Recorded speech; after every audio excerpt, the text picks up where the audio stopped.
أعوذ بالله السميع العليم من الشيطان الرجيم بسم الله الرحمن الرحيم وصلى الله تعالى على سيدنا محمد وعلى آله وصحبه وسلم تسليما كثيرا. We begin in the name of Allah, the most gracious, the most merciful. We seek His protection, His guidance, His mercy, and all of His assistance against Iblis, the accursed one. And we send much salutations upon the messenger of Allah, Muhammad, the selected one, the one who is in everlasting state of praises. We're picking up with the legendary military ideology.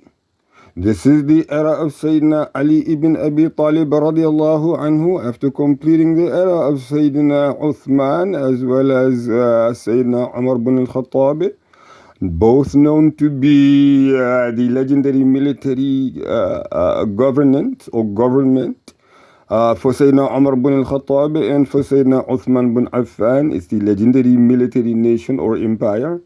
We have also completed on the Muhammadu Gambia channel the legendary military legacy, the era of Sayyidina Abu Bakr as-Siddiq, the righteous one, known as, again, the legendary military legacy of the Prophet Muhammad sallallahu alayhi wasallam, subsequent to completing the legendary military career of the Prophet Muhammad sallallahu alayhi wasallam, which is known as the Madani period.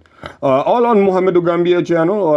Another disclosure, very important. We are actually on volume 2, picking up from page number 79.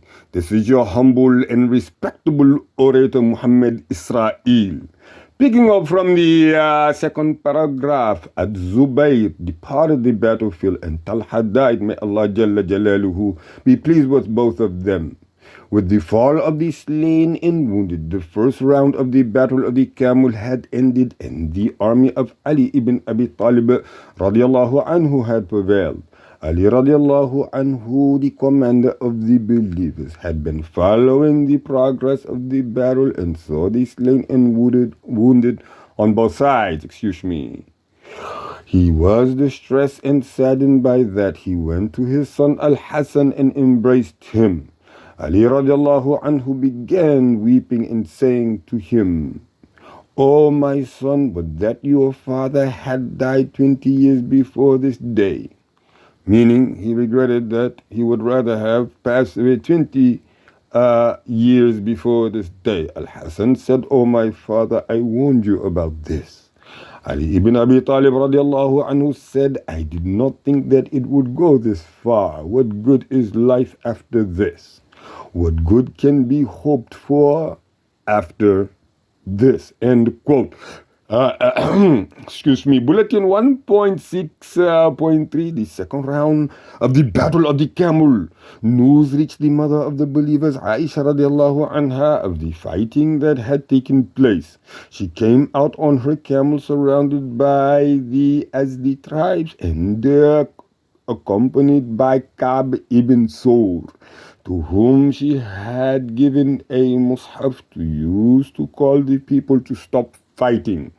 The mother of the believers advanced. She hoped that the people would listen to her because of her status in their hearts, and that she would be able to stop them from fighting one another and stop the fitna that had begun to spread. Kaaba held up the Mus'haf and went before the army of Basra, calling to the army of Ali ibn Abi Talib radiallahu anhu, saying, "O people, I am Ka'b ibn Sur, the judge of Basra. I call you to the book of Allah, Jalla Jalaluhu, to act upon it and bring about reconciliation on that basis." End quote. The Saba'is, who were in the forefront of the army of Ali, were afraid that Ka'b's efforts would succeed, so they targeted him with their arrows, and one man, and he died with the Mus'haf in his hand. So back then, of course, there were not many Mus'hafs as we supposedly have today. The arrows of the Saba'is also struck the camel of Halba, the camel that Aisha radiallahu ta'ala anha, the mother of the believers, was riding on. And she started calling out, "Oh my son, Allah, Allah, remember Allah." And, oh my sons, all of them, saying, "Remember Allah on and the day of reckoning, and refrain from fighting." The Saba'is did not respond to her. They continued striking the army of Basra. Ali ibn Abi Talib radiallahu anhu was in the rear, ordering his troops to refrain from fighting and not to attack the Basrans. But the Saba'is in the forefront of his army did not respond to him. They persisted in advancing, attacking, and fighting. When Aisha radiallahu anha saw that they were not responding to her call and saw Ka'b ibn Sur killed in front of her, she said, "O people, curse the killers of Uthman and their supporters." Aisha radiallahu anha began to pray against the murderers of Sayyidina Uthman bin Affan and to curse them, and the people of Basra raised their voices in supplication against the murderers of Sayyidina Uthman bin Affan radiallahu anhu and their supporters, and they cursed them. Ali radiallahu anhu heard the supplication coming in loud voices from the army of Basra and asked, "What is this?" They said, "It is Aisha, the mother of the believers, praying against the murderers of Uthman radiallahu anhu and the people praying with her." Ali radiallahu anhu said, "Pray with me against the murderers of Uthman bin Affan, those Iblises who did that to him and their supporters, and cursed them." So the army of Ali radiallahu anhu raised their voices cursing the murderers of Sayyidina Uthman bin Affan radiallahu anhu and praying against them. Ali radiallahu anhu, the commander of the believers, said, and I quote, open quote, "Oh Allah, curse the killers of Uthman in the plains and in the mountains." The fighting intensified and spread. The people fought with spears until the spears broke. Then they unsheathed their swords and fought until the sword broke. And finally they fought at close quarters. The Saba'is directed their efforts towards hamstringing the camel and killing that of Sayyidina mother of the believers, Aisha radiallahu anha. So the army of Basra rushed to protect Aisha radiallahu anha and her camel. They fought to defend the camel and they killed anyone who grabbed its reins. The battle raging in front of the camel was so fierce and violent that the halba began to resemble a hedgehog because of all the arrows that had been shot at it. Many Muslimin from the tribes of Al-Azd and Banu Dabba and young men of Quraysh were martyred that day around the camel after displaying unparalleled bravery and courage. Aisha, the mother of the believers, radiallahu ta'ala anha, was very upset and frustrated. She had not wanted any fighting, but fighting broke out despite her wishes, and she ended up in the midst of the chaos, calling out for it to stop, but to no avail. Everyone who took hold of the camel's reins was martyred. Then Muhammad ibn Talha as-Sajjad came and took hold of the reins, and he said to his mother, the mother of the believers, open quote, "Oh my mother, what do you want me to do?" End quote. She said, open quote, "Be like the better of the two sons of Adam," end quote, meaning that he should refrain from fighting. He sheathed his sword after having unsheathed it, and he was martyred by Allah Jalla Jalaluhu's means. May Allah Jalla Jalaluhu have mercy on him. So he had his sword out, and then when he asked, he said, the mother of the believers, she said to him, be like the better of the two sons of Adam, the one who did not kill, and he was actually killed. So he was also killed. Also killed was Abdurrahman ibn It'ab ibn Usaid, who tried to kill Al-Ashtar even if it meant that he died too. He wrestled him and they both fell to the ground. Abdurrahman ibn It'ab said to those who were around him, "Kill me and Malik," end quote, because of his hatred for him due to the prominent role he had played in inciting the people against Sayyidina Uthman bin Affan radiallahu anhu. But the people did not know Al-Ashtar as Malik, and his time had not yet come. If Abdurrahman had said Al-Ashtar, many swords would have struck Al-Ashtar. As for Abdullah ibn Zubayr, he fought in an unparalleled fashion, throwing himself among the swords. He was taken from among the slain with 40-odd wounds, the most severe and last of which was inflicted by Al-Ashtar due to the latter's hatred for Ibn az-Zubayr. He did not sit on his horse when he hit him. Rather, he stood up in the stirrup and struck Ibn Zubayr on the head, thinking that he had killed him. A large number of people were also killed from tribes of Banu Adi, Banu Dabba, and Al-Azd. Banu Dabba showed a great deal of courage and sacrifice for the mother of the believers, Aisha radiallahu anha.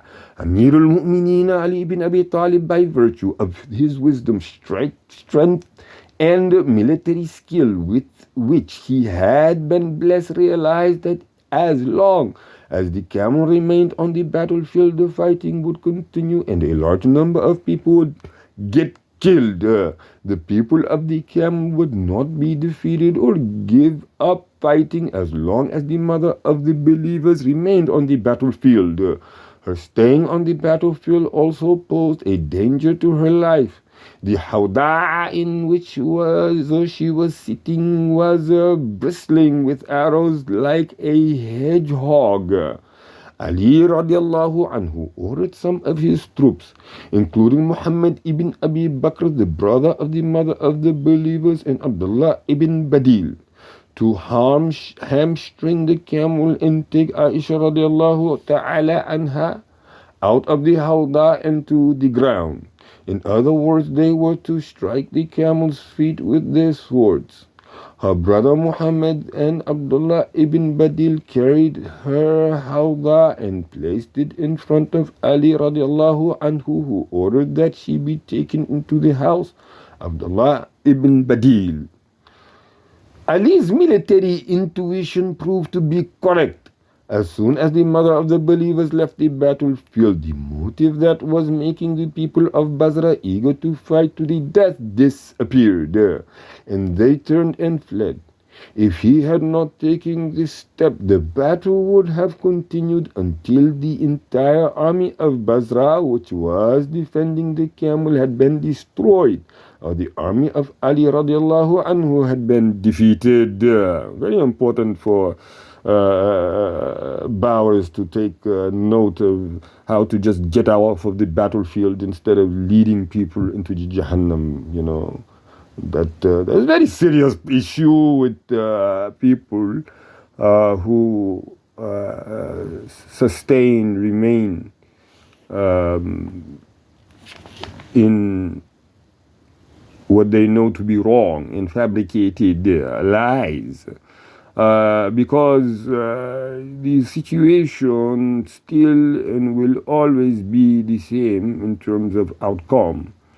Long story short, whatever injustice you are doing to yourself, because that's the first individual who is, whether they realize it or not, living lies, saying lies and fabrications. And you really have to understand that you are taking others with you in that endeavor. And as long as you remain in that position, many are going to follow you for generations to come, actually. So you really have to understand that their sin, at the end of the day, you get you get something from that, just like your parents or wherever you got it from. They inherit some wrongdoing from that in which they passed on a wrongdoing. So when it's time to, and just from a military perspective, Charles Taylor will conclude second, the fact that Samuel Doe did not know when to exit. So, a good general, a good commander always knows when to retreat. But picking up from the bottom of page number 82, when the rout began, Ali radiallahu anhu or his scholar shouted out to his army, telling them not to pursue anyone who was running away, not to finish off any who was wounded, and not to take any booty except for equipment or weapons that had been brought to the battlefield or the camp alone. They were not to take anything more than that. He also forbade them to enter the houses. Not only that, Ali radiallahu anhu also said to the people of Basra who had fought him that if any of them found any of his property with one of Ali's companions, he had the right to take it back. A man found a group from Ali's army radiallahu anhu cooking some meat in a pot that belonged to him. He took the pot from them and threw away the meat that was in it out of spite. 1.6.4 The number of people killed. This intense battle led to a large number of people being killed, but there are differing reports as to the actual numbers.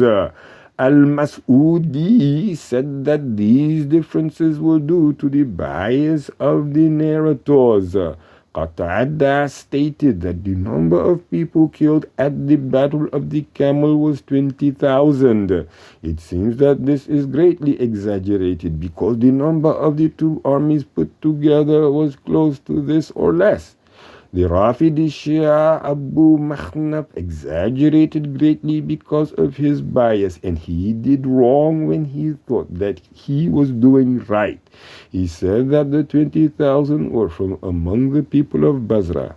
Saif stated that the number was 10,000, half from among the companions of Ali radiallahu anhu and another half from among the companions of Aisha radiallahu anha. According to another report, he said, open quote, it was said that the number was 15,000. 15,000 from among the people of Kufa and 10,000 from among the people of Basra. Half of them were killed during the first battle and the other half during the second battle, end quote. But these two reports are also weak because of the interpretations in the chains of narration and other faults. They are also grossly overstated.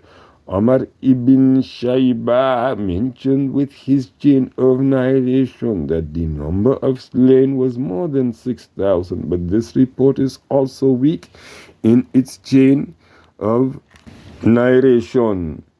Al-Yaqubi exaggerated further and gave a higher figure. He put the number of slain at 30,000.